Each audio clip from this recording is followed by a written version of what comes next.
2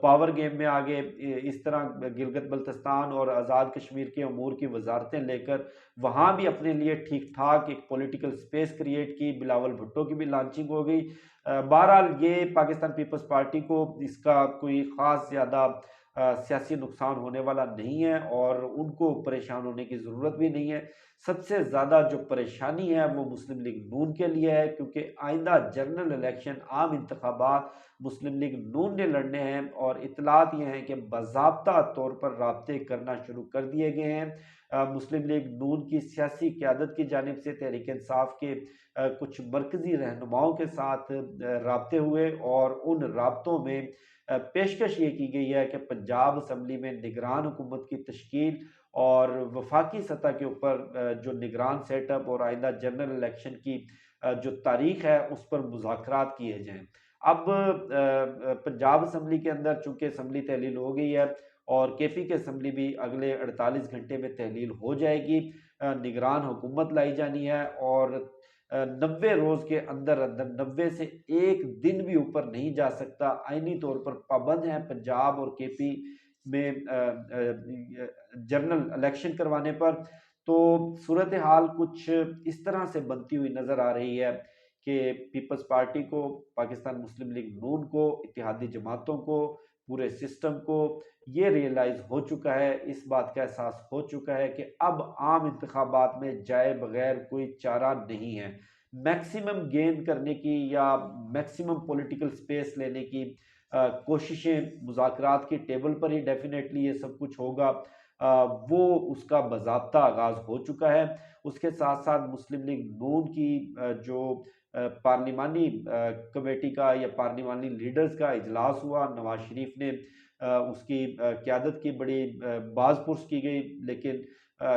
مشورہ یہ دیا گیا ہے کہ مریم نواز فوری طور پر پاکستان واپس آئیں، مریم نواز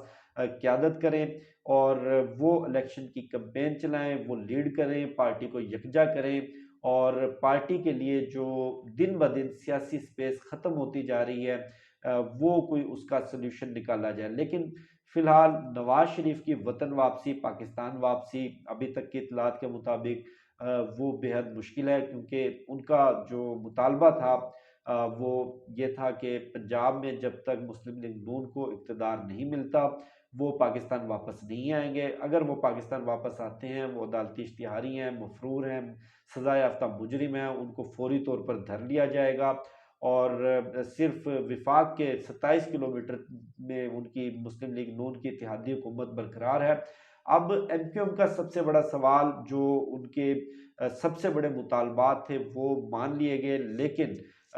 بہت سارے لوگ یہ ڈیبیٹ کر رہے ہیں کہ جو کل ایم کیو ایم یکجا ہوئی، تمام جو 3 دھڑے پی ایس پی اور فاروق ستار اور باقی جو لوگ تھے ان کو اکٹھا کر کے ایک نئی ایم کیو ایم تشکیل دی جا رہی ہے، ایک نئی سیاسی انجینئرنگ کی جا رہی ہے۔ کیا یہ اسٹیبلشمنٹ کی طرف سے کوئی چال ہے؟ کیا یہ کوئی پولیٹیکل انجینئرنگ کا پروسیس ہے تحریک انصاف کے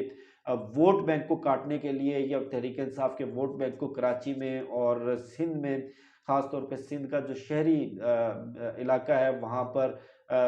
روکنے کے لیے یا ڈیمیج کرنے کے لیے؟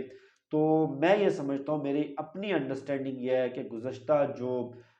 کچھ ضمنی انتخابات ہوئے، ان ضمنی انتخابات میں جس بری طرح سے شکست کا سامنا کرنا پڑا ایم کیو ایم کو، وہ تیسرے چوتھے نمبر پر بھی نظر نہیں آئی۔ اس کے بعد خود ایم کیو ایم کے اپنے دھڑوں میں اس بات کا بڑا احساس تھا، یا کہہ لیں کہ یہ ایک فیلنگ تھی کہ اگر ہم نے فوری طور پر اپنے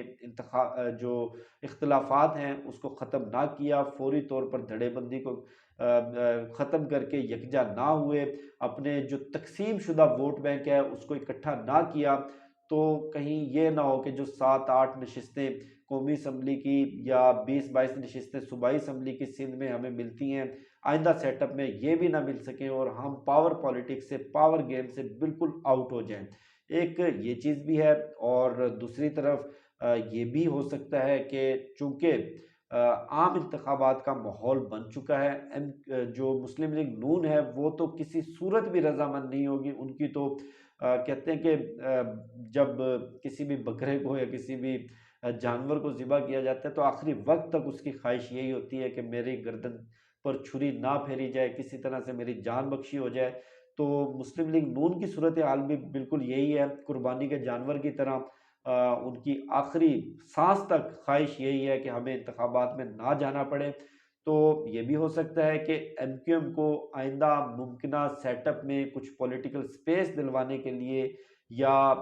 ان کا جو ووٹ بینک ہے اس کو مینٹین کرنے کے لیے ان سے کوئی معاہدہ کیا گیا ہو کہ آپ ٹھیک ہے تمام دھڑوں کو اکٹھا کرتے ہیں، آپ کی جو 10-12 قومی اسمبلی کی نشستیں بنتی ہیں وہ ہم میک شور کرتے ہیں آپ اس حکومت سے الگ ہو جائیں۔ کوئی بھی بہانہ کر لیں، بہانے بازی اور مطالبات وہ واضح ہو چکے ہیں۔ یہ بھی ہو سکتا ہے کہ واقعی تحریک انصاف کو کاؤنٹر کرنے کے لیے، کیونکہ 20-22 قومی اسمبلی کی نشستیں کراچی کی بنتی ہیں، صرف کراچی سے، غالباً میں اگر غلط نہ ہوں تو، اور گزشتہ 2018 کے انتخابات میں جو ان 20-22 نشستوں میں واضح جو اکثریت تھی وہ پاکستان تحریک انصاف کی تھی۔ یہ پولیٹیکل انجینئرنگ اگر کسی بڑے لیول پر جس طرح اسٹیبلشمنٹ کی طرف اشارہ کیا جا رہا ہے، اگر ان کی طرف سے یہ ہو رہی ہے تو ڈیفینیٹلی، بلکہ مجھے یقین ہے کہ جنوبی پنجاب میں بھی کوئی اسی طرح کا بڑا الیکٹیبلز کا دھڑا سامنے آئے گا۔ اسی طرح سینٹر پنجاب میں بھی جو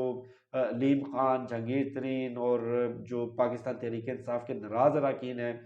گزشتہ 3-4 روز سے بات چل رہی تھی کہ وہ بھی کوئی سیاسی جماعت بنا رہے ہیں۔ بلوچستان میں تو ابھی بی اے پی کے ممبرز کو توڑ کر پاکستان پیپلز پارٹی میں شمولیت کروائی جا رہی ہے، لیکن جو گراؤنڈ ریئلٹی ہے، جو اس وقت ہوا ہے، وہ پاکستان تحریک انصاف کی حمایت میں ہے، عمران خان کی حمایت میں ہے۔ اگر عام انتخابات ہوتے ہیں تو 2/3 اکثریت کا تو میں یقینی طور پر نہیں کہہ سکتا، لیکن ایبسولوٹ میجورٹی عمران خان بآسانی حاصل کر لیں گے۔ اور نگران حکومت کے حوالے سے، جنرل الیکشن کے حوالے سے جو مذاکرات چل رہے ہیں، ان مذاکرات میں اپریل یا مئی کی کسی تاریخ کا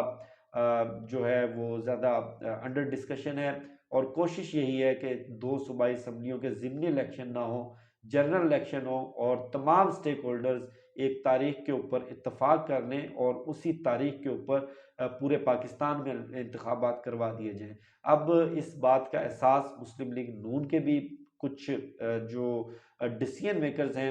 ان کو بھی ہو چکا ہے، اور یہ جو باقی کی جو اتحادی جماعتیں ہیں، 13 جماعتوں کا جو مکس اچار ہے، ان کو بھی اس بات کا احساس ہو چکا ہے۔ آئندہ چند روز کے اندر اندر، بہت زیادہ نہیں، 4-5 روز میں، میرے مطلب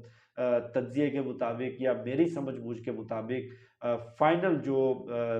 مرکزی سطح پر، وفاق کی سطح پر جنرل الیکشن کے حوالے سے جو کنفیوژن ہے وہ مکمل طور پر دور ہو جائے گی، اور فروری کے دوسرے تیسرے ہفتے میں نگران حکومت بنتے ہوئے دیکھ رہا ہوں، اور انشاءاللہ تعالی عام انتخابات ہوں گے، پاکستان سے اس سیاسی اور معاشی بے یقینی کا خاتمہ ہوگا۔ اللہ پاک پاکستان کا حامی و ناصر ہو۔ مجھے شفقت علی کو دیجیے اجازت۔ پاکستان زندہ باد۔